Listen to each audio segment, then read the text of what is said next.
Up next, we got Dr. Souza. I think that's how you pronounce it. You know what time it is. Let's get it. After World War II, the white middle class soared to prosperity as a result of bills like the GI Bill.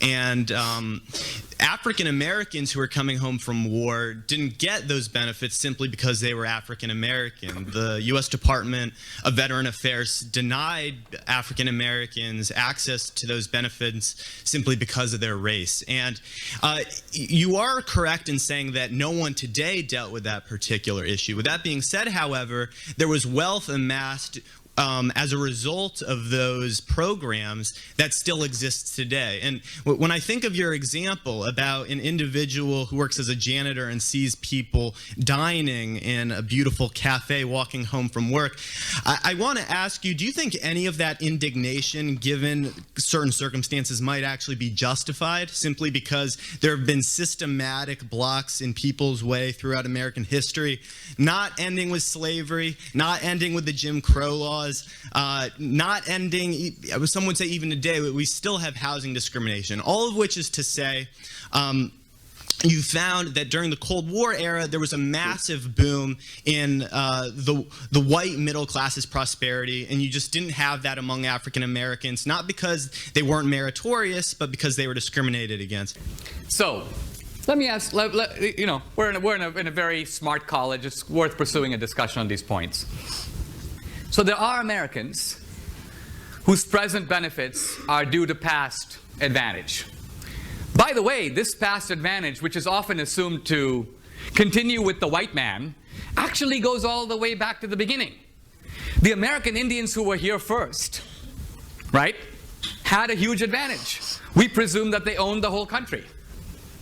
Now, by the way, let's pause for a moment. How do you get to own a country? If you have Cain and Abel is a shepherd, and Cain is a farmer, and Cain says, okay, I'm not going to put a fence around the whole world. I own it, because I'm the only guy here. You're a shepherd. And my descendants will now inherit the earth, and anybody who shows up is a usurper. Rousseau says that the first guy who puts up a fence and claims he owns something is a con man.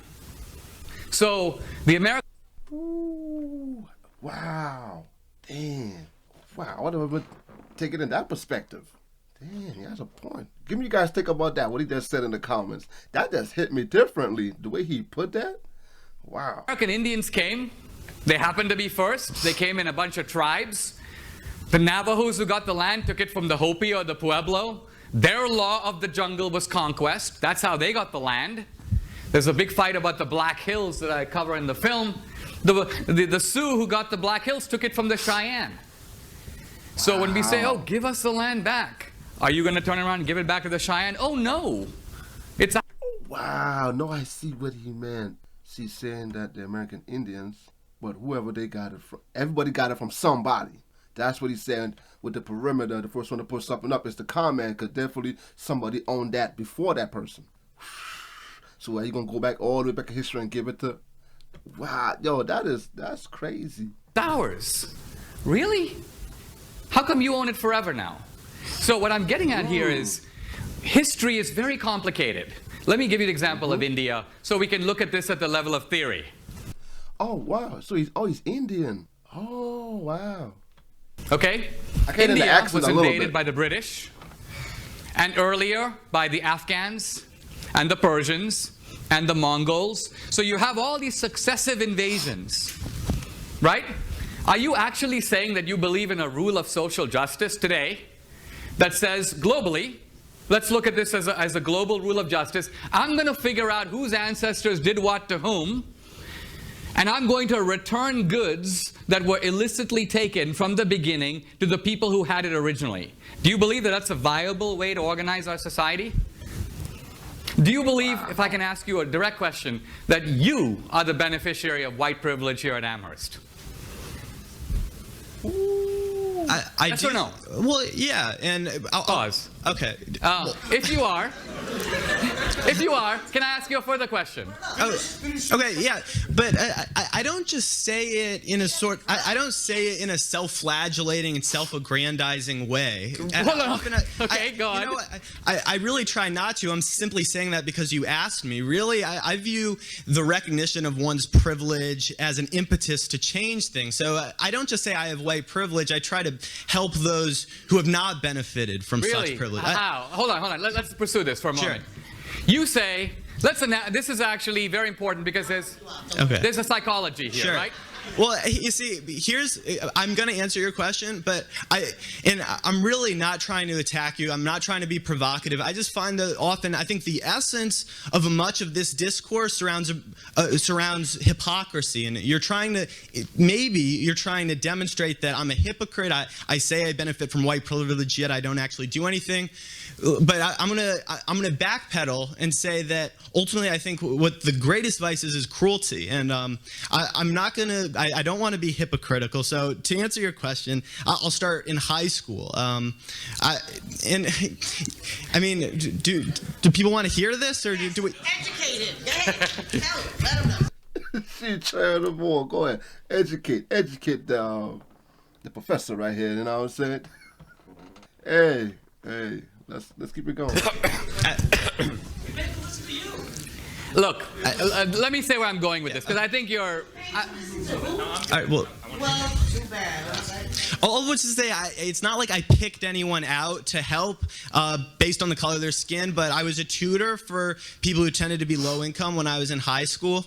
I suppose that would be one direct answer to your question, because oftentimes disparate educational opportunities are grounded in disparate economic systems, or systems that produce disparate economic outcomes. So that's one way that I would combat it on an individual level. All right. Here's what I'm getting with this, okay? One of the benefits of a good education of reading people like Nietzsche is you begin to understand how deep the human desire is for moral self-exculpation. Moral self-exculpation. Now, you say, and I didn't say this, you said this, I'm a beneficiary of illicit white privilege, okay? Illicit? Well, isn't all white privilege illicit? Is it deserved? Well, in this current system, there is legality. I mean, illicit means immoral. Okay, then immoral white privilege. Yeah. Okay, so then if I were to say to you, there are surely many deserving minorities who would like to come to Amherst but have the inherited disadvantage of American history. Therefore, since you are an acknowledged beneficiary of illicit privilege, would you be willing to step aside voluntarily, putting your own moral mouth where your self-proclaimed virtue is, and give your seat, not my seat. I realize you may be super generous with other people's advantages and favor affirmative action, so other white kids who apply to Amherst are turned away to open spaces for minorities. But I'm not talking about you acting out your virtue on them. I'm talking about you acting out your virtue on you. Mm-hmm. Are you willing to give up your illicit seat that you don't deserve here at Amherst to make room for a disadvantaged minority? Yes or no? Okay, well, let me start here. I don't know how you got on the topic of affirmative action. By following the logic of your... No, I never said specifically that I think that race-based affirmative action is the best way to rectify the systems of injustice that... Why don't you practice it by stepping out? And why don't you go to the registrar tomorrow and tell him you want to withdraw from Amherst? Ooh, no. Hey, you know what they always say. I see where I'm not sure. Well, you're saying it on Dennis D. Souza? Well, I'll call him Professor. Well, I can see where he's going with this. He's pretty much telling them, practice what you preach. It's an very old saying that goes way back. Practice what you preach. You hear them like, whoa, no. You step aside and give it to another minority. Everybody's getting a little rowdy out now. Everybody's like, whoa. Yeah. I'm listening. Go. You know what? I'm sorry to pause it again, but you know this reminds me of politicians. They say what they're gonna do before they get elected, and when they get elected, they're doing nothing that they said they were gonna do. They did not practice what they preach. What we call that? Hypocrites. Go ahead. Okay, well, I mean, Look, I'm only continuing to engage because you continue to engage with me, and I do want to hear other people's questions. But in response to that, again, what you're trying to demonstrate is that everyone's hypocritical. As someone once said, that we're all dirty up to our arms, right? We're not all perfect. None of us is perfectly morally consistent. Now, I've said absolutely nothing about affirmative action. The fact is that I believe everyone in this room is hypocritical to some degree. But that doesn't mean that we shouldn't strive for a more just and equitable system entirely. There have been points in my life in which I have given up some of the privileges with which I have been endowed simply because I realized that it wasn't the right thing to do. At the same time, I think everyone needs to survive, and that we understand that we exist in an imperfect system, and that we have to conduct our business in such a way as to not only adhere to our moral standards, but to the standards imposed upon us by the system in which we live. And I think that we have to be generous to people in their efforts to not be hypocritical and to do their best. But I don't think that we should totally throw away the idea that we shouldn't have those standards at all. So that's my response to you, but I would still like a response to my question regarding the inequity that I talked about with the U.S. Department of Veterans Affairs. That is wealth that is passed down, and it's documentable wealth. The same way that the wealth created, or the wealth stolen as a product of slavery, was also documentable wealth. We have numbers that demonstrate precisely how much wealth was stolen, and that's money that in some way could be given back. Now, if we're saying that it's absolutely impossible to give that money back because it's too hard to trace, we'd have to give money to the African tribes, we'd have to give money to people who no longer exist. That's absolutely fine, but we have to understand that we haven't really come to terms with that injustice that's been perpetrated. And if we are admitting that no one is perfectly entitled to absolutely everything that their ancestors had stolen from them, then we also have to accept that there are people today who benefit from the fact that their parents and grandparents profited from this immoral system. And the way to deal with that is with a social safety net that enables everyone to thrive. I'll leave you there. Yes. Well, I like the young man's spirit beside, and that was a long time ago. Not really long, but 2015 feel like it was like a couple of years ago. That was almost 7 years ago. It was 6 years and a half. Wow, time goes fast, man. But I admire the young man's courage. He's still willing to go on with the debate, like, you know what I'm saying, even though he's getting shredded. But I admire his courage, and you know what I'm saying, he's still willing to continue with the debate. Like, you know, I don't see anybody else stepping in to say anything. So, I know what I'm saying, I give him his credit. He's trying. This is what happens when you think you know everything, and you think you know. You think what you're saying, and it might be the right way, but absolutely it's not. Because if you're saying something, it's like me being rich, and I'm saying, you know what? I agree with you. We should raise the taxes on the rich. And then they'll be like, oh, so you're going to give your share? Well, I didn't say all of us. I'm saying who's a little more richer than. No. You got to practice what you preach. Like I just said, you have to practice what you preach. And we seeing it. And nobody, you know what's funny? Nobody gets held accountable for the lies. You lied to the people. Straight lied. Just to get our votes. You lied to us. I think something needs to be done with that. They need to be held accountable for that. Because if you go to court and you lied to that judge, and found out that you lied, you're going to be held accountable for that lie that you told to that judge. Why isn't politicians be held accountable when they lied to the people? System for you. the core of the American system, this will actually answers your question directly, is that what do we do about the conquest ethic of the past? And here there are two options. One option is we establish equal rights under the law. That was the solution of the civil rights movement, that we have had race-based discrimination, we've had racial hierarchy. Let's stop. Let's treat people according to the color of this, according to the content of their character. Equal rights under the law. Equal rights under the law.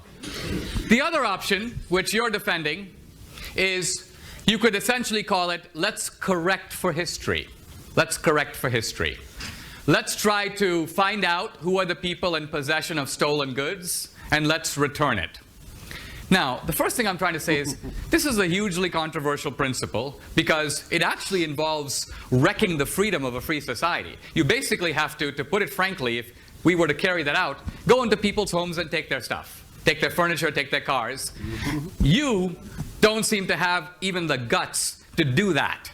You don't have the moral self-confidence to do it yourself.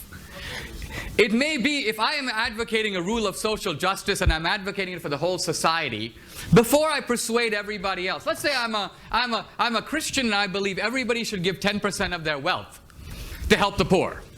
And I go, you know what? The Bible says this, the Bible says that, everybody should give 10% of their wealth to help the poor. And somebody says, Dinesh, are you giving 10% of your wealth? And I'm like, actually no, but I did do some tutoring. And you go, wait a minute, aren't you advocating, aren't you saying that there is a moral duty to do this? Why don't you do it? Before you convince us, you do it. And you're like, I don't think I should do it because society is extremely complex, and I don't think I should do it unless everybody else does it. No, either you believe in it and you do it. Once you've done it, you might impress us. And then you might convince the rest of us that our wealth is also ill-gotten. But you can't do it. And I'm not trying to indict everybody of hypocrisy, only you. Because you're the one who said, I'm the beneficiary of illicit privilege. So you're a really good starting point, because I'm asking, if you're in possession of stolen goods, why aren't you willing to return them? So that's why fundamentally I see your charity. You know, during the Civil War, there was a guy who goes, I'm very happy to give, I've given 3 cousins to the war and I'm ready to sacrifice my wife's brother. That's basically your ethics. You're willing to have social justice if other people pay, but you're not willing to pay. So that's the problem. And that's the problem with the progressivism that marches behind social justice while protecting its own privileges. You know how you said, we all have to survive. Really? You have to be at Amherst to survive? You don't have to be at Amherst to survive. You have to be at Amherst to benefit. You have to be at Amherst because you're getting opportunities at this college that many other people are not getting. So if you say you believe in equal opportunity, you're a hypocrite, because you are taking advantage of opportunities unavailable to others. But for you, this hypocrisy is fully justified because you are militating on behalf of the poor. But if you're against privilege, this college is privilege. Wow, damn. So there's a glaring hypocrisy, and you will never turn your moral mirror on yourself to say, what am I doing about it? That's my point. For you, society should act before you do, to enforce your moral code. Wow, that is exactly what's going on right now with the left. Damn, he destroyed it, bro. He just broke that down on him. You know, so quiet there. You notice so quiet there. Wow. So you talking about all of this, but what are you contributing for that cause that you so-called believe in? It's just like that he's right. It's exactly what's going on right now. Everybody's talking about, oh, this one and do that. That's exactly what goes on right now with the left and the right. Mostly the left. Oh, they'll point out everything the right is doing. Oh, this and that, this, that. Meanwhile, when they get in office, they do the same thing or even worse than what the left was doing, than what the right was doing. Like, it's like when Joe Biden said, for instance, I'm not going to mandate the vaccine for everybody. I'm not going to mandate. You shouldn't be forced to take one of those. You know what I'm talking about. I'm not sure if that might censor your boy on that, but you know what I'm saying. And then as soon as he got in office, what did he do? The hypocrite, man, these hypocrites, man. So I get so mad, bro, because they lie in your face and they don't get held responsible for no lies. Oh, you can't vote. Oh, you didn't vote for me, then you ain't black. How you gonna tell me? Man, what? That's why I still didn't vote for you. But yo, let me guys think about this in the comments, man. About the professor, giving you guys take, and about the student. I get the kid's courage, but I don't want to see him in Congress, no. his state unless I want to see where his mental, because this was like almost 7 years. I want to see where his mental state is right now, because this was like almost 7 years ago. So I would like to see where he's at right now. But if that's the case, man, we in trouble. You see how easy it is that professor that's shredded him? Dang, you see, because you put a fence on something doesn't mean you own that. That means you got that from somebody else. Damn, that goes deep, man. But until then, I'll catch you guys next video, man. You know what time it is, man. Peace out. Have a blessed day.